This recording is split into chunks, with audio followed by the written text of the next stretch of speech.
The Old Order and the New by Edward Clarence Farnsworth. This piece is from The Deeper Mysteries, published 1921. In Arcane Science, page 93, also in The Heart of Things, in the chapter Jehovah, it was explained that the God of nations was united to the Jews through the ray proper to the astral principle of personal will, in fact their violet racial ray, and that of Jehovah himself as the summit of the astral, a lunar evolution. Though in many ways no better than others, the Israelites were fortunate in that the ray tie between Abraham their father and Jehovah, then regent of this planet, had resulted in a posterity peculiarly favored, because in a peculiar way the children of Jehovah. That this favoring was not mere partiality we may be sure.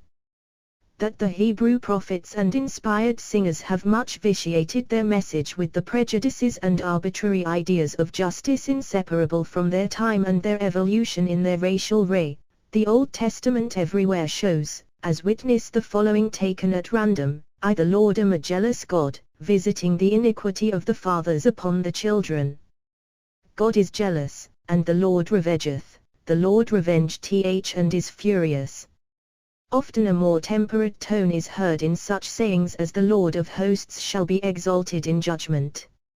For a small moment have I forsaken thee, but with great mercy will I gather thee. The Lord is slow to anger and great in power.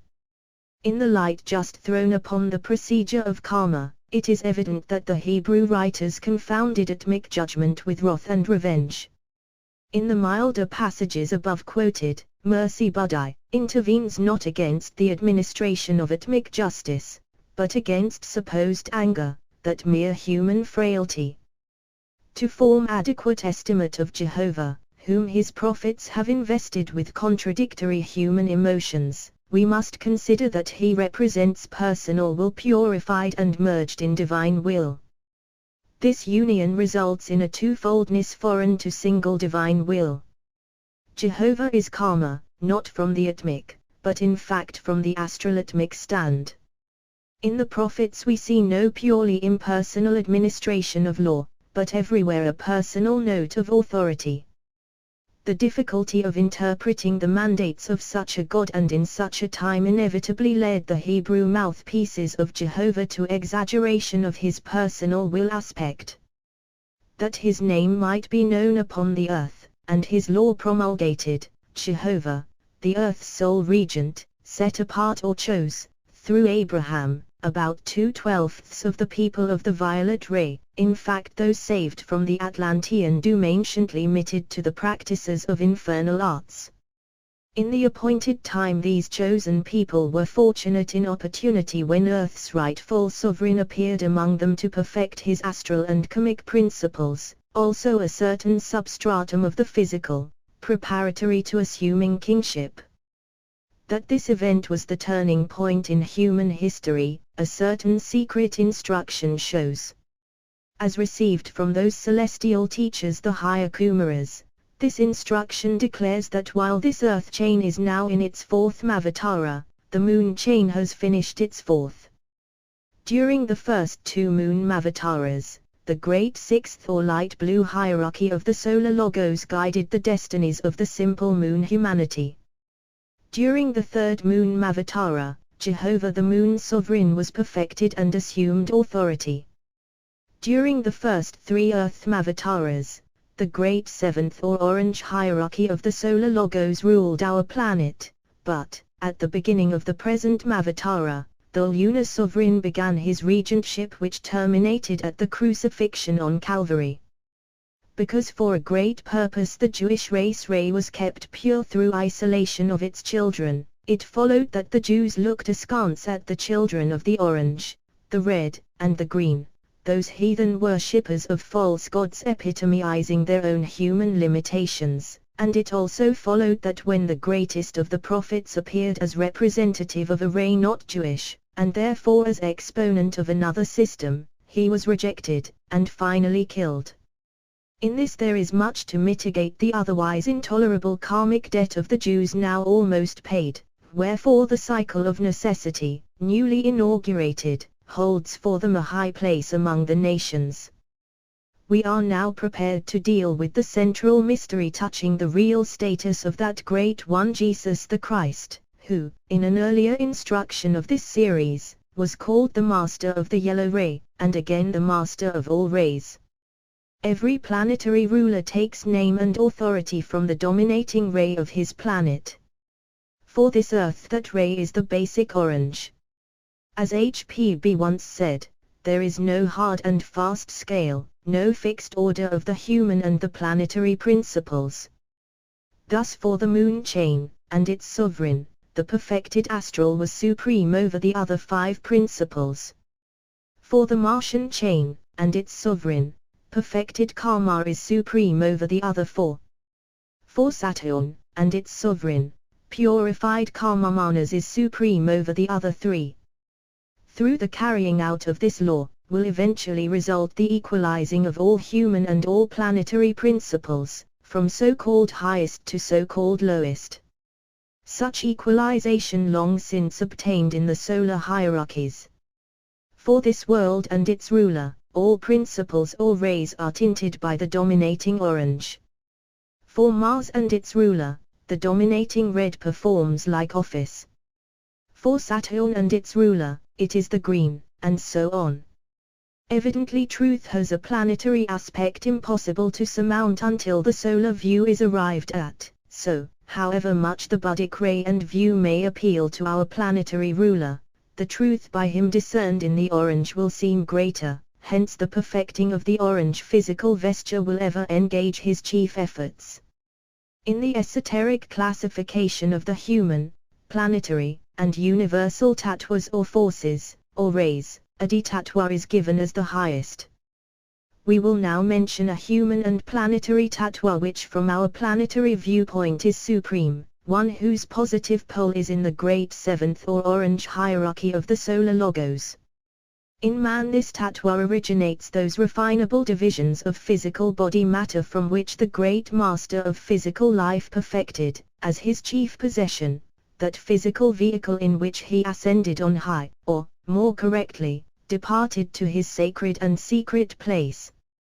Concerning that place, a most arcane truth can now be revealed.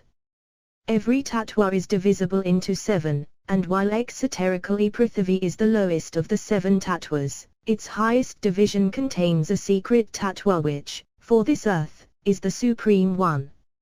Since every tattva creates both the human and the planetary plane corresponding with it, and since every division of a tattva creates both the human and the planetary subplane corresponding with it, evidently the subplane proper to the secret tattva is the appropriate abode of the master of physical life. Moreover he, of all the human race, has a body fit for that subplane.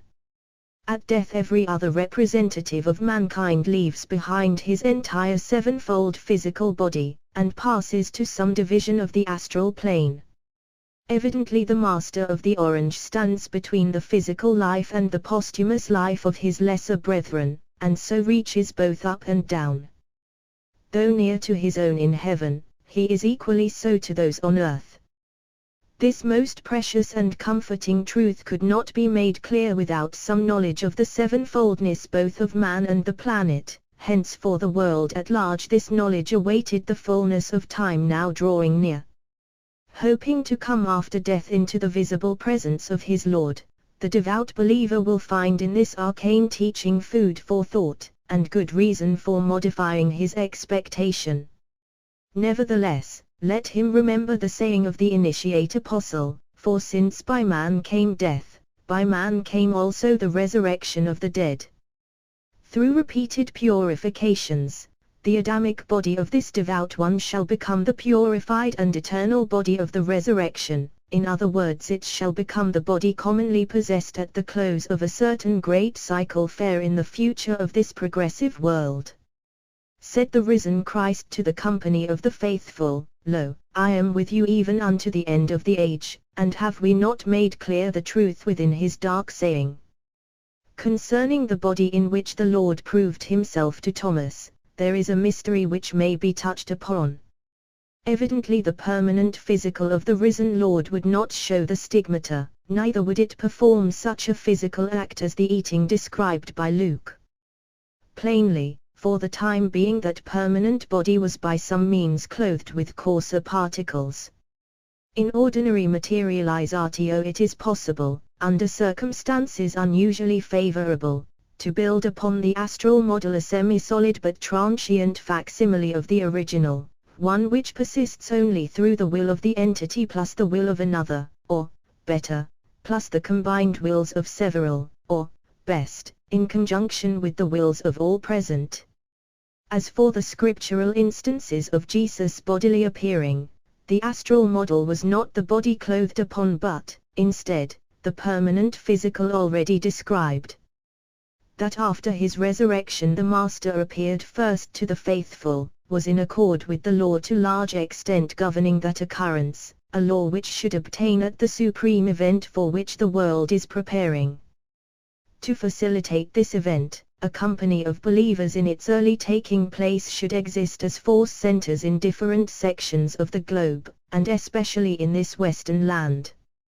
To be effective, these groups should understand the real nature of the avatar, at least they should be wholly above ignorant fanaticism, and that literal interpretation which associates the second advent with the ending of things terrestrial. Concerning the body of the avatar, its characteristics are derived from the masculine manas and the feminine buddhi. The risen Jesus appeared first to Mary Magdalene because she, of all his followers, best represented the purified feminine principle of karma in conjunction with buddhi. Since, in the risen body of our Lord, this purified dual principle somewhat dominated the duad of purified karma manas in conjunction with higher manas, the event was in accord with the inner laws of being, and could not have been otherwise. Here is a clue to the great materializatio due at the end of this culminating age. Even as in the old historic time, so again may it be. If so, the Master shall first appear not to the chief leaders of spiritual progress, the men and women of spotless life, the keepers of the law from their youth up, but to the feminine karma buddhi purified in some humble and obscure disciple far from the highways of the world.